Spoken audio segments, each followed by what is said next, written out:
And just a content warning for this episode, it contains candid discussions around self-harm and suicide. Listener discretion is advised, and look after yourself and take breaks should you need to. Welcome to the Team Teach podcast. I'm Clare, and in each episode you'll find me talking with an expert guest to learn more about behaviour.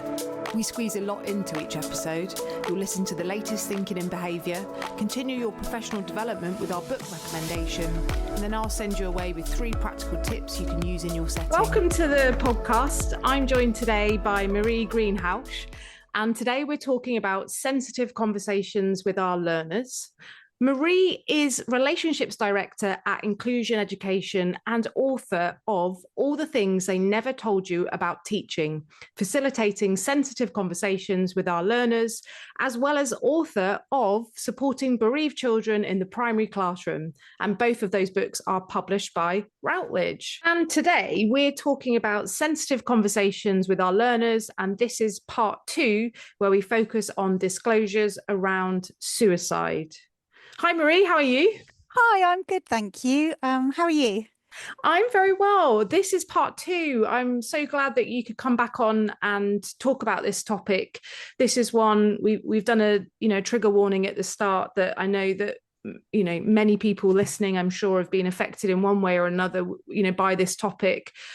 We're recording this, I guess, to help to raise awareness, to help skill up practitioners working with people that may talk about suicide or thoughts of suicide.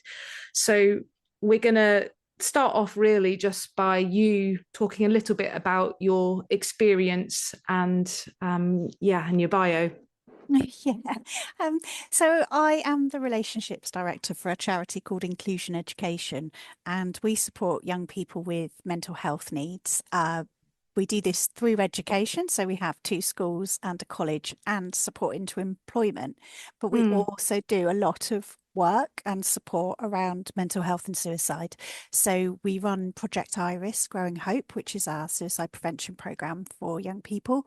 And we are also involved with the Baton of Hope charity. So last year, in September, we were the hosts for the Basingstoke stop on the Baton of Hope tour. So we had over a year of involvement with that, with really working to bring hope to our area and challenge the stigma and the myths and everything that still exists around suicide prevention, but mostly to share the message that, you're not alone.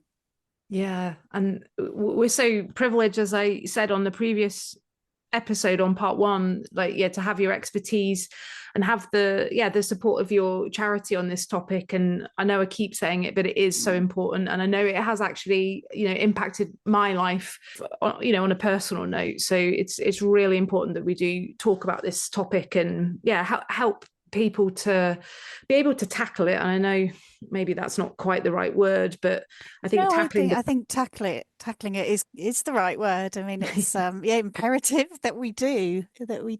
Having those conversations. But I know we always start the podcast by thinking about what you wish you knew then that you know now about this topic. I think what I wish I'd have known early in my career, and what I wish everyone would know, is that talking about suicide does not cause suicide. Asking someone if they are suicidal does not put the thought into their head.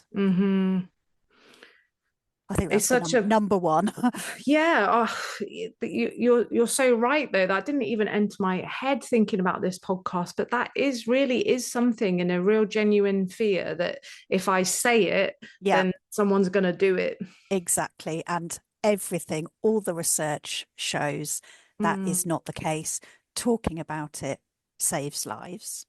And that's really our main focus today. And I know, related to the book that you've written about having these difficult conversations with our learners, I know we talked a little off air about this, but this is something that I really wanted to get across. I think partly from my own personal experience, but also in the work that I do counselling now, is that people band around this idea about suicidal ideation.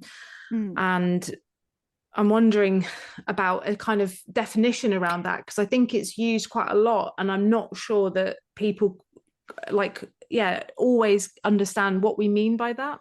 Absolutely. Yeah, you're right. It's a well used phrase, but not necessarily a well understood, well known Mm, phrase. So, really, suicidal ideation just refers to thoughts or feelings about suicide. mm, So, it's the whole range. It can range from a fleeting thought about suicide to mm. a preoccupation um, around suicide and death, right through to creating a plan.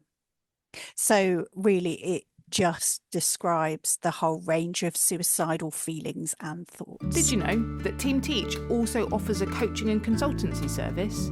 It's an effective way to build positive cultures. Let's work together to map out a strategic plan tailored around your needs, support your staff with coaching sessions from our experienced team, and help you create, change and improve professional practice throughout your organisation. Visit the Team Teach website to find out more. I know we talked a bit about it on the previous topic around stigma and how there's a lot of sort of shame attached to it. Yeah. How, particularly with suicide, can we help with that shame and secrecy? I know that it sounds like I'm just wanting you to say, just talk about it, Claire, like that's it. Yeah. But I think it's a little bit more nuanced than that. Yeah, I think so. I think one of the major contributor to these suicidal thoughts and feelings is things like isolation and loneliness, feeling unseen, feeling like you don't belong. So all of these things are real reoccurring themes within suicide prevention and Mm, awareness. So I think yes, talking helps, but it's about having the relationships and the environment to be able to do that and connecting, feeling valued and seen reduces the risk, and just asking directly and having a conversation about it. mm. Yeah, so that's like part of it, isn't it? So those asking about it, so trying to find out exactly what's going on for the child, for the young Mm, person, but also establishing and helping to create a sense of belonging and worth and mm. value sort of in the service and in the community. Like that's a big part of a protective factor, I'm guessing. Yeah, definitely. I think so we're in the process, aren't we, of introducing suicide prevention as part of the RSE curriculum. Yeah. And I think that this is a really important move, because the more we normalise talking about difficult subjects, and sort of stigmatise subjects such as mental health and low mood and all of those things, right through to suicide, then the more we're not only equipping young people with the language to talk about it, we're also supporting our staff to develop the language and the skills and the confidence to talk about what can feel like a really frightening subject. Yeah, and it is frightening. I know we talked about it on the previous episode, but people immediately will be thinking about safeguarding, thinking about processes of making sure that that young person is safe, and it can be a really heavy load actually to have Yeah, someone disclose these thoughts and feelings to you. yeah, exactly.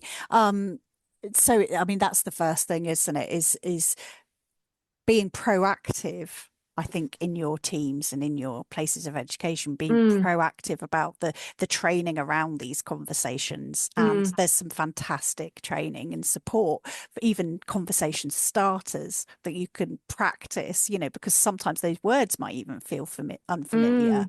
mm. But I think it's about preparing, really dedicating some time to preparing for these conversations and what to do when somebody discloses, or if you're worried about someone, if you've spotted some warning signs, Yeah. and you're concerned about a young person. But I think, yeah, I mean, very similar to our previous conversation, it's about don't panic.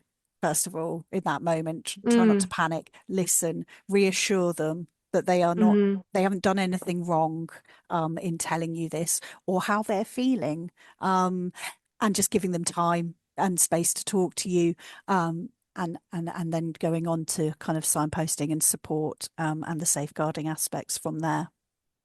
Yeah, and knowing your processes, like you said, that Yeah. first and fundamentally, you're that safe person listening, supporting, and then like being really clear on who do I go to afterwards. Yeah. How do I log this? Like knowing those processes. And I know you said it in the previous episode, but ensuring that there is some support for you that's receiving that information. Absolutely, It's a lot. absolutely. It's a lot. It is a lot. So that is a really crucial step there, getting the support for you in the immediate after the conversation, but Mm. also, potentially ongoing, as well, and just seeking those kind of support resources, and talking to people. Yeah, because there is quite a lot of evidence now around vicarious trauma, isn't there? Oh, absolutely. And that, yeah, and compassion fatigue, and, Mm. all of those things. And also, I think, like you've touched on at the beginning, that you've got a personal experience to this. Mm. And very sadly, a lot of people do. Mm. So it could be that it triggers something in your experiences as well, Mm. which is really important to acknowledge, I think. But we talk about it on Team Teach courses quite a bit, is that we kind of have to be able to look after ourselves to be able to support the children, young people, or whoever we work with kind of in our care. And this is the same, I think, with this topic, isn't it? That the looking after ourselves, being in that right place, recognizing if it has triggered us, what's our support network like in our service as well. Yeah, absolutely. So important to do that. And I totally support that you're focusing on that with Team Teach, because we're under increasing pressure to deal with these sort of conversations and situations, and particularly educators and teachers. And we know that they're quite often the person that somebody will talk to. So we have to make sure that we're looking after ourselves in order to be able to support others as Mm. well. And there's can be such a huge amount of emotional sort of Mm. pressure and tiredness with these having these conversations as well. So yeah, it's really, really important to do that. Yeah, and I think now we're sort of focusing in and around education, but there is a real movement, and has been a movement, towards making sure that there is this kind of well-being aspect to support staff through lots of different initiatives. And yeah, this should be a big part of it. I've got a Yeah. difficult question, Marie. Yeah. I like a difficult question, Yeah, and so do I. because I'm going jumping back a bit before we talked about more about the staff support, but more about talking more openly about suicide. And I'm thinking back in my past and thinking about particularly young people, not necessarily children, but sometimes the openness of children talking about suicide. I don't want to say it's had an adverse effect, but there's something about young people together talking about topics in an unstructured way without support of others can sometimes be a little bit detrimental. I don't know if, Definitely. Yeah, yeah, no, definitely. So there is there's a few things in so there is the ripple effect, obviously. So it's yeah, estimated, so if one person dies, it's estimated that 135 people are affected by that mm, loss. And one of the things that again is identified is these sort of clusters, post somebody dying, mm, and so what it's about is sort of identifying what these potential clusters could be of mm, follow-on deaths, and then having an early intervention response there and sort of putting effective support in place. I mean, and a lot of that is around talking, isn't it? And providing support and being aware of this potential ripple effect. Yeah, I mean, if we know it, if it's there in evidence and sort of in, black and white in that way, that early intervention, additional support is so important. I know I did work in a service a long time ago where we were impacted by someone taking their own life. We had loads of emotional support afterwards, which was not mandatory. It was optional. And to sit around in groups kind of talking about things. And I do remember, this is a long time ago now, but it was really helpful to have that space to opt into, to opt out, and to offer that support. But it was done as an intervention, like, the next day it's kind of there, but it didn't just get taken away, because that's some of the things that I find tricky, is that it's often extremely short term. It's like, cool, like, here you go, here's your support tomorrow, and then tick, that's done. Exactly. I mean, actually the research shows that these the schools and communities where there's a potential cluster and ripple effect, you need to be aware of that for about 2 years after the event. But because it's like you said, it's not one session and I've processed that, I've dealt with that, and I move on. And like anything in this area of mental health, it's also not a tick box. It's not sort of, postvention done, there we go, because actually what we're talking about is prevention of further deaths, so it does need time. It needs time, and it's as I say, from personal experience, it does take a bit of time to help process everything, and kind of even get back to like being in the right space for work. And especially if that's where the life taking happened, and the bereavement and the sorrow is kind of attached to that place of work. It's absolutely I mean, it totally links into sort of supporting bereavement and grief and loss and all of those things. And again, this is another thing that's been brought into the curriculum, which I'm hugely in favour of, because it's up until now it's been dependent on the individual staff and their experiences and their confidence in it and their capacity to support. So I think having these things directly addressed through the curriculum is a really good thing, and should hopefully embed it and make it long term. And raise that awareness of all these complexities around this subject. That is extremely welcome, long overdue, and ready to offer that support. I'm thinking really practically now.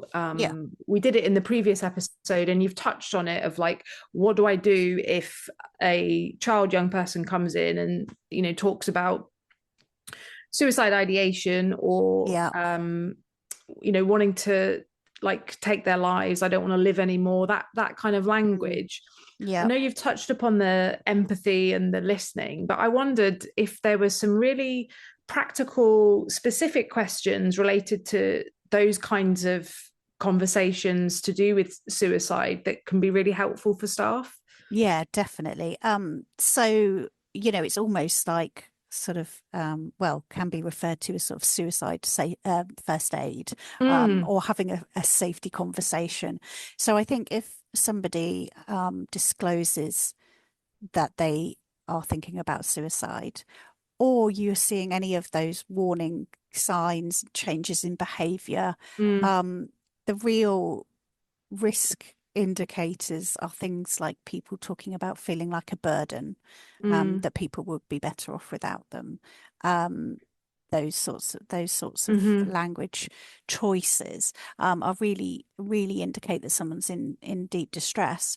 So it's the same as we talked about before. It's that time, attention, empathy, and listening and helping someone feel safe in that conversation, the reassurance that they haven't done anything wrong, that Yeah. you're there to listen and they can talk to you. And I think just being calm Mm. really helps, avoiding those problematic language choices that we've talked about some of them before. So Mm. instead of saying, are you thinking of doing something stupid? You're not going to do that, are you? It's about, are you thinking about suicide? We've moved away from the word committed, Mm. because we don't say committed suicide, we say, died by suicide or things like that, because it's committed has those connotations of crime, and it's not a crime. But I think then it's that understanding that when somebody is thinking about suicide, it's not that they want to die, it's that they are in so much pain, Mm. they can't see any other way out. So, what you can create through conversation is an option, a third option. So, they might be feeling very much at a sort of a fork in the road. There's Mm. choice A, live, but that doesn't feel possible. They've got choice B, which is to die. But if you can create a pause, an option of a third choice that is just pause, let's keep you safe now, Mm. then you can open up that referring on to long-term support and Mm. and medical help and all of those things that are not in an educator's role. Mm. But it's putting that pause in, that they don't have to act now. So it's about that safety in that moment. What is going to keep them feel safe when they are in high distress? And Mm. that can be everything from thinking about, those triggers and warning signs, to what are your anchors? What are your anchors of hope and the things that help? Who are the people that you can talk to? Where could you go? Right through to actual safety of, do we need to remove things Mm. from the immediate area that you could hurt yourself with? Mhm. So there's a lot of really good resources on this, for Mm. safety plans. And I think it's really important that you do those in collaboration with the young person. Mhm. It's giving them some choice and control over how they're feeling. Mm. And you can do them, you can do them on paper, you can do them on a phone, you can do them on apps. They can put them in their notes section of their phone, anything. But it's about creating those options for a pause and safety within those feelings. Mm. It's so practical as well, where that it's that kind of, I've only got A or B, and as a Mm, practitioner you're able to say, actually, actually, like, there's a C. there's Yeah. a C. Yeah. Yeah.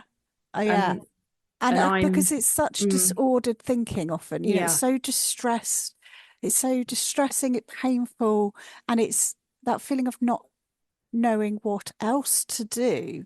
Mm. That somebody, who can calmly, care, with lack of judgment, but can just say, no, there is another choice. Mm. Let's look at this. I will help you look at this. Um, can just be so powerful. Yeah. And what an amazing thing, actually, to be able to offer Yeah, your support, and that space and compassion for someone to be able to look at that option C together. yeah. I'm wondering, Marie, where I'm sure that you've had this type of question before, but someone sort of comes in and is so distressed and is not particularly clear on whether they have or haven't taken something, hurt Mm, themselves, and you're like actually quite unsure about safety. Like, what, mm. I know this is a really practical question, but what the steps would be then, where you can't do this maybe pause question because it's feeling a bit crisisy sort of in Yeah, the moment. yeah. I think any risk of that, it is crisis and it is immediate help. I think if somebody can't tell you clearly whether they have or haven't done something that puts them at risk or has hurt them, then it is crisis and safeguarding and, you know, emergency services. I think it's definitely not a time to start trying to work out what's gone on. Yeah, and the safety plan, and if you're not sure, and those questions become, you know, important. That we talked about it in the previous episode about the you know, asking about the safety bit, like have you done something, taking something now, like are you at risk now?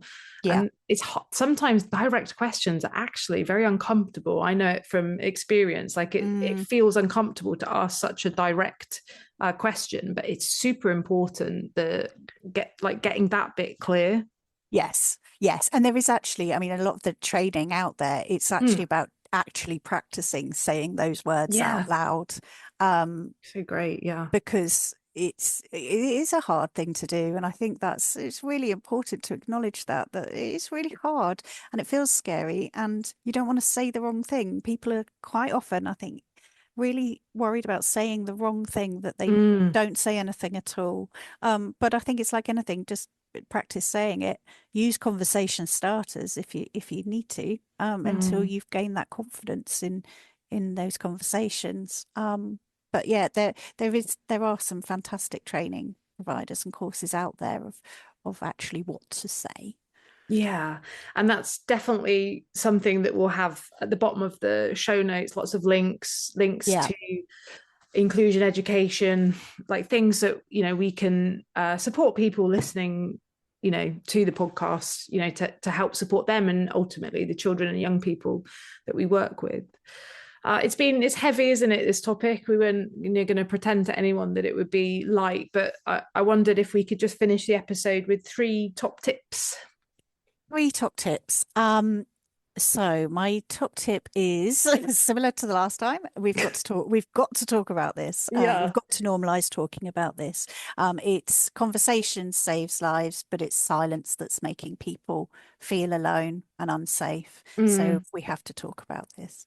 My other top tip are know the warning signs. So get to know the things that might indicate people's mental health is low. So get to know those signs, and a lot of it is about changes in behavior. So knowing those. And then my other top tip is practice having those conversations, as odd as it sounds, but you know, as we've talked about, it can feel really difficult to say those words, but if we practice something, then it can feel easier and we can gain the confidence. And then probably sneak in number 4, look after yourself, as we've talked about. Really, really important. We can sneak in a number 4, particularly when it's looking after ourselves. I think that's allowed with this topic. Oh, that's super, super helpful, Marie, for everyone listening. And it's been, so useful for me to chat with you. And I hope we can catch up soon. Oh, lovely. Thank you so much. I really appreciate coming on and being able to talk about this. You've been listening to the Team Teach podcast. It's been great to have you here with us as we discuss behaviour, communication, and the ways we can best support those in our care. Thanks again, and I'll see you next time.